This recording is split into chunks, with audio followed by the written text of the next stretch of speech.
Hey, this is Matt with Lamin-x, and today we're going to be talking to you about how to properly align and install your invisible bug guard. After you've cleaned your hood, spray your film as you remove it from the liner. Center your bug guard with the center of your hood. You can pull up your film as needed to realign.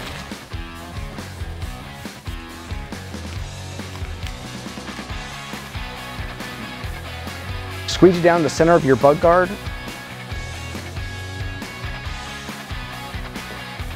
Stretch out the side and tack down the edges.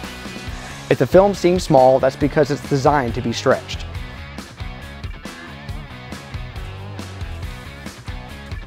Finally, work on the contours between the center of your hood and the edges.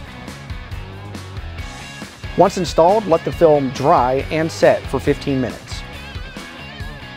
After installed, your hood will enjoy years of protection.